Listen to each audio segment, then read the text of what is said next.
Hello बच्चों, आज हम देखेंगे विलयन की सांद्रता को किस तरह से व्यक्त किया जा सकता है, कितने तरीके से व्यक्त कर सकते हैं, कौन कौन से फॉर्मूले होते हैं, उन पे डिपेंड क्वेश्चन किस तरह से एग्जाम में पूछे जाते हैं। तो देखिए, विलयन जो है आपका, ये दो पदार्थों से मिलकर बनता है जिन्हें आप विलेय और विलायक बोलते हैं। क्या बोलते हैं? विलेय और विलायक। विलयन के कितने घटक होते हैं? दो। पहले विलयन के बारे में समझते हैं, फिर उसकी सांद्रता के बारे में। भाई, विलयन को आपको बनाना है तो दो पदार्थ लेने पड़ेंगे। एक को आप विलेय बोलते हैं, एक को विलायक बोलते हैं। ये दो होते हैं। इसमें जो विलेय पदार्थ होता है इसकी मात्रा कम ली जाती है, विलायक की मात्रा हमेशा ज्यादा होती है। जब इन दोनों को मिक्स करते हैं तो एक मिश्रण बनता है, और हमारा मिश्रण दो तरह का हो सकता है, समांगी और विषमांगी। लेकिन विलयन जब बनेगा तो विलयन के अंदर मिश्रण कौन सा होगा? समांगी मिश्रण। क्या होगा? समांगी मिश्रण। ठीक है, विलेय और विलायक के समांगी मिश्रण को विलयन कहते हैं। अगर विषमांगी मिश्रण होगा तो क्या विलयन होगा? नहीं, विलयन आपका विषमांगी मिश्रण नहीं होता है, समांगी मिश्रण ही मिलके क्या बनाता है? विलयन। तो विलयन के दो घटक हो गए, विलेय और विलायक। विलेय वो होता है जो किसी पदार्थ में घुल जाता है, विलायक वो होता है जो किसी पदार्थ को खुद में घोल लेता है। छोटा सा एग्जाम्पल क्या है? पानी लो, पानी के अंदर चीनी घोल दो आप, चीनी घुल जाएगी, मात्रा भी कम ली जाएगी। तो चीनी आपका किसका काम करेगी? विलेय का, और जो जल है वो आपका विलायक है। और जल आपका सार्वत्रिक विलायक होता है। मैक्सिमम जितने भी आपके पदार्थ होते हैं वो अधिकतर चीनी में घुल जाते हैं, बहुत सारी चीजें नहीं भी घुलती हैं, तो उनके लिए कुछ और विलायक होते हैं।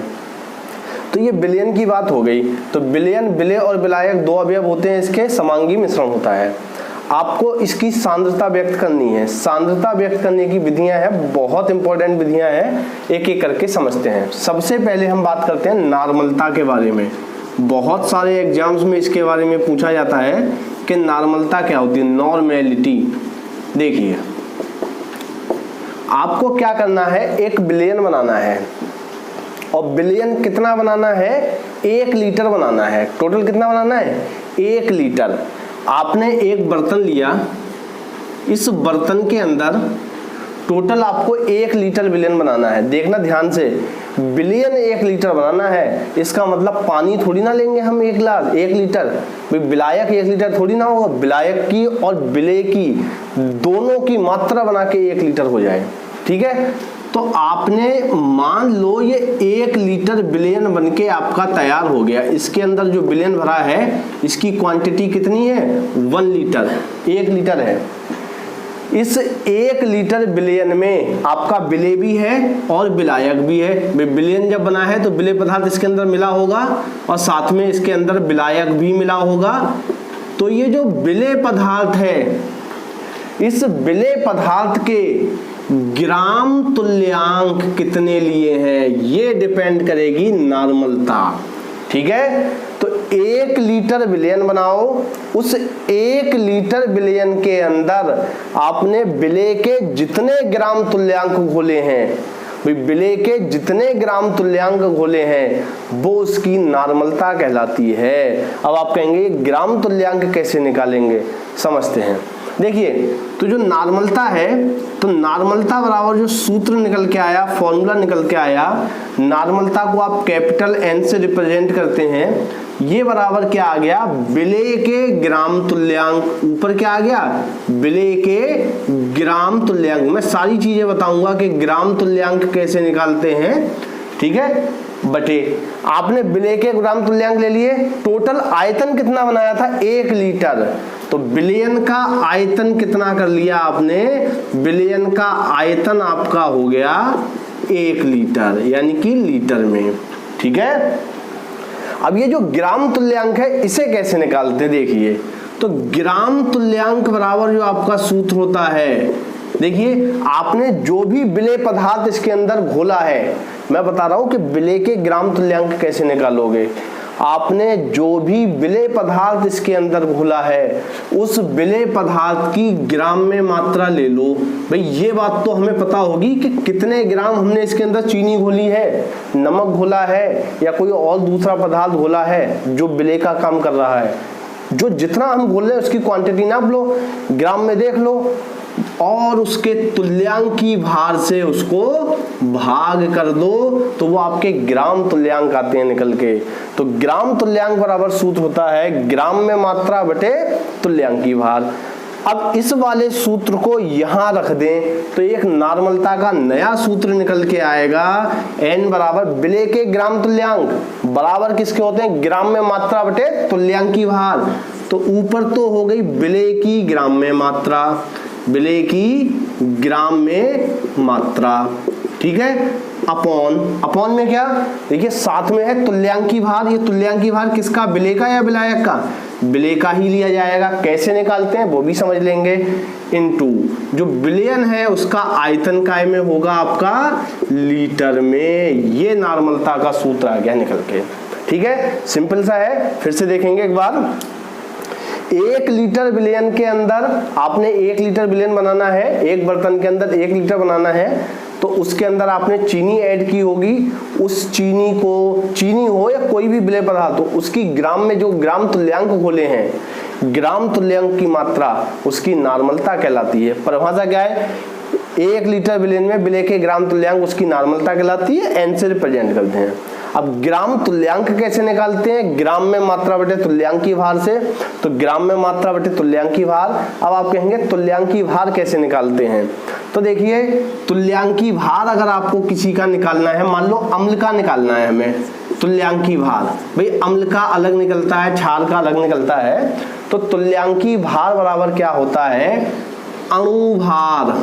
तुल्यांकी भार बराबर क्या होता है, अणुभार बटे, अगर अम्ल का निकालते हैं तो आती है नीचे क्षारकता, क्षार का निकालते हैं तो आती है अम्लता, ठीक। अगर किसी भी आयन का निकालते हैं तो धन या ऋण आयन की संयोजकता, ठीक है, तो धन या ऋण आयन की संयोजकता, ठीक, ये आता है।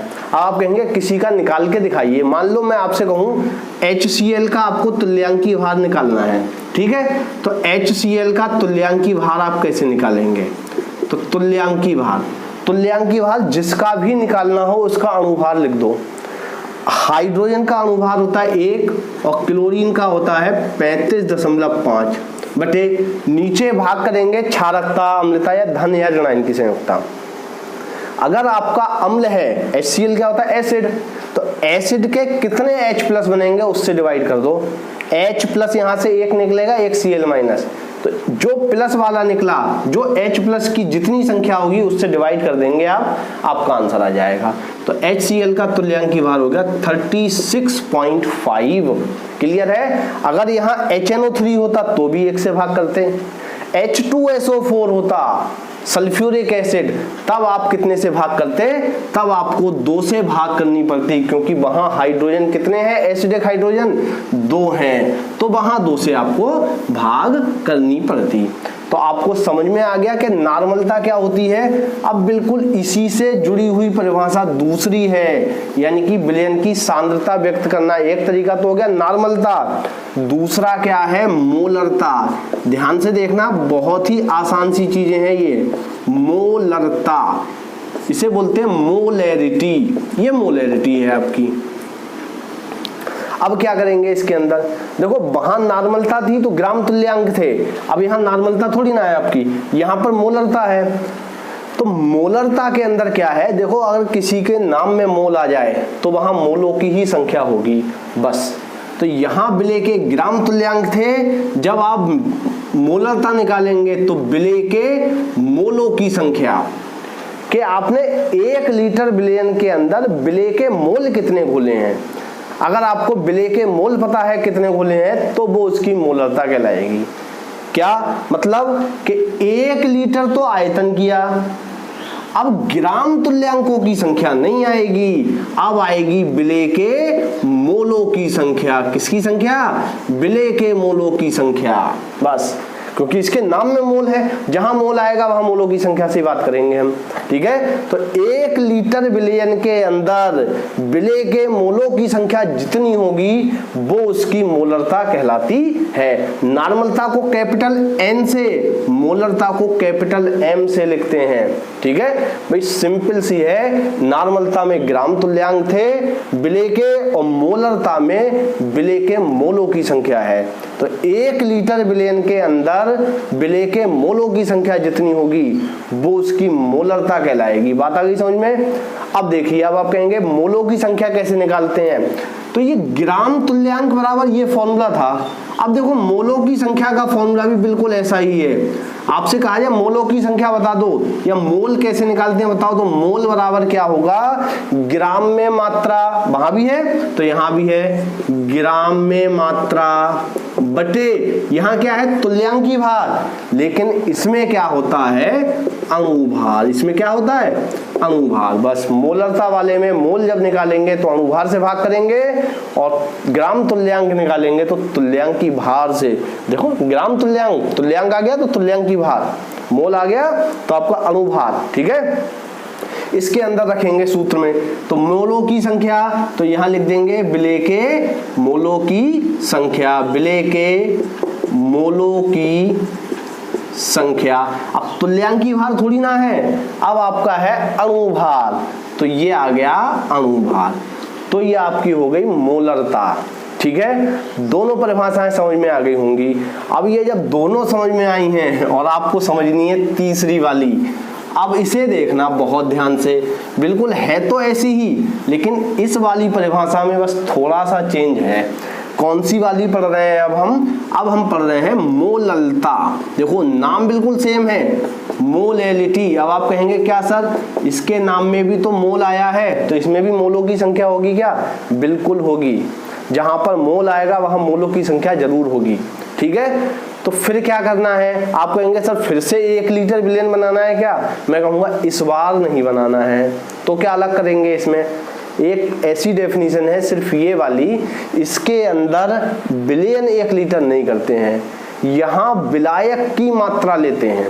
जो आपके अंदर विलायक लिया है ना इसके अंदर, अब वो विलायक 1 किलोग्राम लेंगे। कितना लेंगे?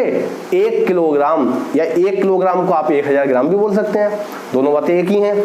ठीक है, तो देखिए मोलरता बराबर क्या हो जाएगा, जो फॉर्मूला मोलरता का था वहीं से सेम लिखेंगे। ऊपर क्या आएगी? विलय के मोलों की संख्या, कि कितने विलय के मोल घोले हैं, मोलों की संख्या बटे वहां पर क्या था आयतन लीटर में, यहां पर है विलायक, विलायक की मात्रा किसमें? किलोग्राम में। ठीक है, क्या मतलब हुआ कि 1 किलोग्राम विलायक के अंदर विलय के मोलों की संख्या उसकी क्या कहलाती है? मोललता कहलाती है, मोलैलिटी कहलाती है। वहां क्या बोल रहे थे?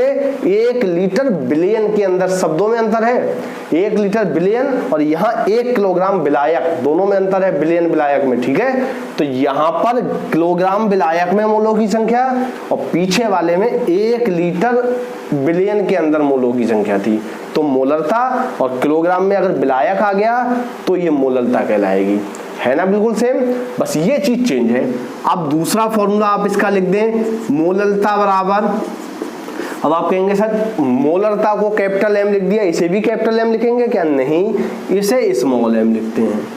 नॉर्मलता कैपिटल एन, मोलरता कैपिटल एम और मोलरता स्मॉल एम। दूसरा फॉर्मूला, मोलों की संख्या की जगह आप क्या रख सकते हैं? ग्राम में मात्रा बटे अणुभार। तो दूसरा यहां से फॉर्मूला निकल के आएगा, विलय के मोलों की संख्या, मोलों की संख्या बराबर होता है ग्राम में मात्रा। ठीक है, ग्राम में मात्रा बटे अणुभार। ये जो सूत्र आया ये तो आपने इसका रख दिया मोलों की संख्या का, ये चीज तो नीचे सेम है। विलायक आपका काय में होगा? किलोग्राम में होना चाहिए। ठीक है, तो यहां पर हमने विलयन की सांद्रता व्यक्त करने की 3 विधियां पढ़ ली, 3 फॉर्मूले पढ़ लिए जो बेहद ही इंपॉर्टेंट है। कौन कौन से पढ़ लिए? एक तो पढ़ा नॉर्मलता हमने, दूसरा पढ़ा मोलरता, तीसरा पढ़ा मोललता। अब आप कहेंगे और भी है क्या? हाँ, एक और है, और बहुत इंपॉर्टेंट है, यहां से एक सूत्र भी निकालते हैं आगे, एक लॉ है राउल्ट का, वो इसी से निकाला जाता है। तो आपका नंबर, अगला जो नंबर 4 है वो क्या है, वो आपका है मोल प्रभाज। ध्यान से देखना भाई इस चीज को, मोल प्रभाज, इंग्लिश में बोलते हैं मोल फ्रैक्शन। इस चीज को समझेंगे। फिर से आपके दिमाग में एक ही बात आएगी, क्या सर इसके अंदर भी मोलों की संख्या होगी? नाम में तो मोल आ गया। बिल्कुल होगी, जहां मोल आएगा वहां मोलों की संख्या का यूज होना है। ठीक है। प्रभाज इंग्लिश में बोलते हैं फ्रैक्शन। फ्रैक्शन का मतलब होता है डिवाइड, जो भिन्न होती है, भिन्न को भी फ्रैक्शन ही बोलते हैं। ठीक है। तो यहाँ डिवाइड वाला कुछ मसला चलेगा। अब आपको मोल प्रभाज निकालना है। अब यहाँ थोड़ा सा उस पे चलते हैं जो सबसे पहले यहाँ समझाया था। सबसे पहले हमने समझा था विलेय और विलायक के बारे में। भाई किसी भी विलयन के टोटल कितने अवयव होते हैं? 2 घटक होते हैं, 2 अवयव होते हैं, विलेय और विलायक। दोनों का ही आपको मोल प्रभाज अलग अलग निकाला जाता है, एक साथ नहीं निकल सकता। ठीक है, पहली बात तो ये समझ लें। अगर विलेय का मोल प्रभाज होगा उसको निकालने का तरीका अलग है, विलायक का मोल प्रभाज है उसको निकालने का तरीका एकदम अलग है। ठीक है, देखते हैं। हम कुछ मान लेते हैं। हमने मान लिया कि जो हमारा विलेय पदार्थ है, विलेय की मात्रा कम होती है, कम का मतलब छोटी होती है, तो विलेय के मोलों की संख्या हमने मान ली। क्या मान ली? कि विलेय के मोलों की संख्या बराबर है स्मॉल n। स्मॉल का मतलब छोटा। हमने मान लिया विलायक के मोलों की संख्या कैपिटल N। विलायक होता है ज्यादा, बड़ा, यानी कि कैपिटल M। तो ये मान लिया है हमने भी। ठीक है। और हम यहां से अगर आपसे कोई कहे विलयन के मोल क्या आएंगे निकल के, विलेय के तो ये है, विलायक के ये है, विलयन के क्या आएंगे? विलेय और विलायक को ही जोड़ के विलयन बनता है, तो दोनों के मोलों की संख्या जोड़ के विलयन के मोलों की संख्या आएगी। बात आई समझ में? तो विलयन के कुल मोल कितने हो गए? n प्लस n, यानी कि small n plus capital N। विलेय के मोलों की संख्या प्लस विलायक के मोलों की संख्या, दोनों को अगर जोड़ देंगे तो आपके विलयन के कुल मोल निकल के आ जाएंगे। अब देखो, आपसे सबसे पहला सवाल यह है कि बताओ विलेय का मोल प्रभाज क्या होगा। आपको तो मोल फ्रैक्शन निकालना है। अब किसका निकालना है? सॉल्यूट का निकालना है। ठीक है, मोल फ्रैक्शन ऑफ सॉल्यूट। तो विलेय का मोल प्रभाज बराबर, देखिए क्या होगा, आपको जिसका भी मोल प्रभाज निकालना हो, हमें विलेय का निकालना है, तो ऊपर विलेय के मोलों की संख्या, विलेय के मोलों की संख्या क्या है? स्मॉल n, अपॉन विलयन के कुल मोल नीचे, कुल मोल कितने? Small n plus capital N। तो बात आ गई समझ में? जिसका भी मोल प्रभाज निकालना है उसके मोलों की संख्या ऊपर आएगी और विलयन के कुल मोल नीचे आएंगे। यहीं से आपसे कहा जाए विलायक का मोल प्रभाज निकाल के बताइए, तो विलायक का जब मोल प्रभाज निकालेंगे तो विलायक के मोलों की संख्या तो ऊपर आएगी, और विलायक के मोलों की संख्या क्या मानी थी? कैपिटल N, और कुल मोल कितने हैं? Small n plus capital N। तो ये आपका मोल प्रभाज हो गया। क्या डेफिनेशन आएगी निकल के? कि विलयन के किसी भी अवयव का मोल प्रभाज, किसी भी अवयव से मतलब है या तो विलेय का होगा या विलायक का होगा। ठीक है, किसी भी अवयव का मोल प्रभाज उस अवयव के मोलों की संख्या, ये देखो विलेय के अवयव है, ये विलायक के अवयव, उस अवयव के मोलों की संख्या तथा विलयन के कुल मोलों की संख्या के अनुपात के बराबर होता है। ठीक है, तो जिसका भी मोल प्रभाज निकालना है उसके मोलों की संख्या ऊपर और टोटल विलयन के कुल मोल नीचे लिखे जाएंगे। तो मुझे पूरी उम्मीद है कि आपको विलयन की सांद्रता व्यक्त करने की चारों विधियां बड़े अच्छे से समझ में आ गई होंगी। ठीक है, थैंक यू।